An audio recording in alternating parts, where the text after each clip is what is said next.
मधेपुरा जिले के मुरलीगंज में रामनवमी शोभा यात्रा से जुड़े कार्यकर्ताओं ने शोभा यात्रा स्थगित करने का निर्णय लिया।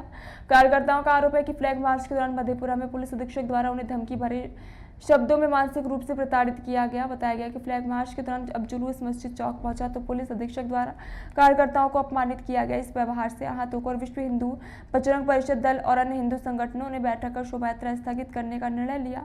सभी कार्यकर्ताओं और समाज के प्रमुख लोगों ने थाना अध्यक्ष अजीत कुमार को आवेदन सौंपकर इस फैसले की जानकारी दी। घटना के बाद हिंदू समाज में प्रशासक के प्रति गहरा रोष व्यक्त किया गया। कार्यकर्ताओं का कहना है कि धार्मिक आस्थाओं का सम्मान न करना लोकतांत्रिक भावना के विपरीत है। ऐसे में देख रहे हैं कि आप लोग मुरलीगंज थाना परिसर पहुंचे हैं, क्या मामला है?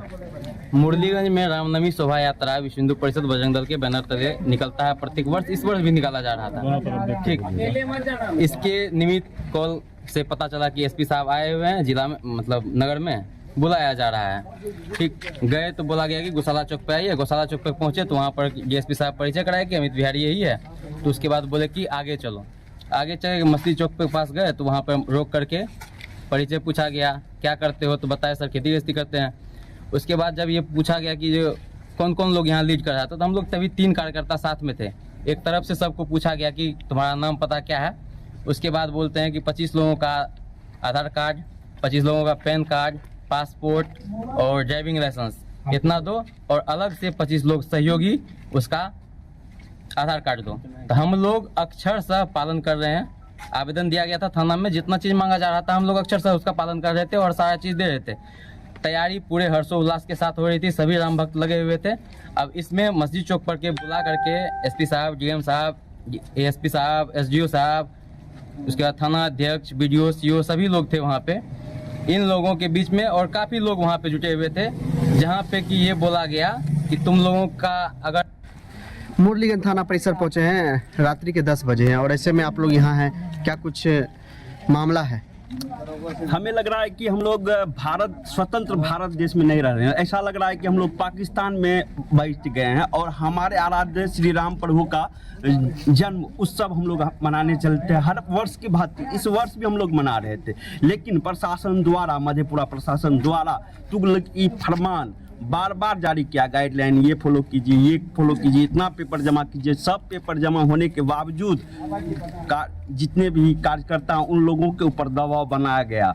मस्जिद के सामने बुला के उन लोगों के ऊपर उनको मस्जिद के सामने बुलाकर बेइज्जत किया गया, ऐसे लफ्ज में तुच्छा कह के कि भाई तुम लोगों का माइक पकड़, कब से माइक पकड़ रहे हो तुम लोगों पे? क्या इस पे थोड़ा चेक कीजिए तो क्या अपराधी रिकॉर्ड में भी आ रहा है क्या? आज तुम्हारा क्या नाम है? इस तरह से आप प्रशासन हैं, प्रशासन के ओहदे में रहते हुए आप जो है बार बार टारगेट कर रहे हैं। इस जुलूस में जो जितने भी कार्यकर्ता हैं उस पर टारगेट कर रहे हैं कि आप क्या प्रेशर बनाना चाहते हैं। आज अंतिम रूप हम लोग जितने भी ध्वजारोहण किए थे बाजार में, सारा तैयारी एकदम जोरों शोरों से थे।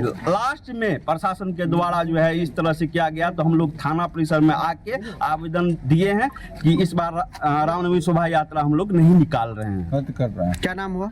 नाम मनोज कुमार हुआ मेरा। लोग थाना परिसर पहुंचे हैं, क्या मामला है? जैसे कि बीते कई दिनों से मुरलीगंज में सभी रामनवमी की शोभा यात्रा की तैयारियों को लेकर सभी लोग काफी उत्सुक थे और काफी ज्यादा तैयारी में व्यस्त थे। चारों तरफ नगर में भगवा ध्वज लगाया जा रहा था, लेकिन इसी बीच जिला प्रशासन के सभी बड़े पदाधिकारी जैसे डीएम साहब, एसपी साहब, अनुमंडल पदाधिकारी, डीएसपी साहब, समूह का दौरा होता है मुरलीगंज और अचानक से ऐसा होता है कि आयोजन समिति के जो भी मुख्य समिति के सदस्य थे उनको बुलाया गया कहाँ गौशाला चौक पे, और गौशाला चौक से एसपी साहब के द्वारा बताया गया कि चलिए साथ साथ आगे से हम लोग साथ चलेंगे। इसके बाद मस्जिद चौक पे उनको ले जाया गया और एक मस्जिद के सामने उनको खड़ा करके इसके बाद उनको जो भी थ्रेटनिंग दिया गया कि तुम लोग जो है क्या करते हो। अगर उन्होंने एक कार्यकर्ता ने कहा कि हमारा घर सर यहीं पे बगल में है 1 किलोमीटर, जो हम लोगों ने सब चीज को हर हाल में अक्षर सह पालन करने का कोशिश किया लेकिन प्रशासन के द्वारा हम लोग को ना सपोर्ट किया गया बल्कि मानसिक प्रताड़ना किया गया। और जिस तरह से उन्होंने टॉर्चर किया मस्जिद चौक पे ले जाके, तो इससे सभी राम भक्तों के मान सम्मान स्वाभिमान को गहरा आघात लगा। तो सभी व्यवसायियों ने, सभी समाज के लोगों ने बैठकर यह निश्चय किया कि अगर इस तरह किसी कार्यकर्ता की या किसी राम भक्तों की इस तरह प्रशासन के द्वारा तौहीन की जाती है, बेइज्जती की जाती है, इससे बेहतर है कि हम लोग रामनवमी शोभा यात्रा इस वर्ष स्थगित कर दें। इसीलिए हम लोग आज थाना परिसर में आके हम लोगों ने मांग किया कि जो हम लोग अपना रामनवमी शोभा यात्रा स्थगित कर रहे हैं, बस इसी कारण आना हुआ। क्या शुभ नाम हुआ? राजू सनातन। पुलिस अधीक्षक के द्वारा आपसे बातचीत हो रही थी और ऐसे में जो है पुलिस अधीक्षक के द्वारा क्या ऐसा कहा गया कि आप रात्रि के जो 10 बजे थाना परिसर पहुंच गए? जैसे हमसे बातचीत किया कि क्या नाम है, तो बोले मेरा नाम सौरभ कुमार है। तो बोले कैसे पढ़ाई लिखाई क्या करते हो? हम बोले क्या हम पढ़ाई स्टूडेंट है। तो बोले क्या करते हो? तो बोले कि एसआई का तैयारी करते हैं। बोले कहाँ तक पढ़े हो? तो हम बोले क्या जूलॉजी ऑनर्स से ग्रेजुएशन किया। बोले कौन सा ऑनर्स से किया? तो हम बोले जूलॉजी ऑनर्स से। बोले कौन सा यूनिवर्सिटी से? तो बोले BN मंडल यूनिवर्सिटी से। फिर उसके बाद वो एसपी को सर को बोले क्या इसका आधार कार्ड लीजिए और देखिए कि इसका अपराधी रिपोर्ट भी है कहीं भी। उसके बाद फिर जाने लगे तो बोलने लगे क्या कि मतलब जैसे कि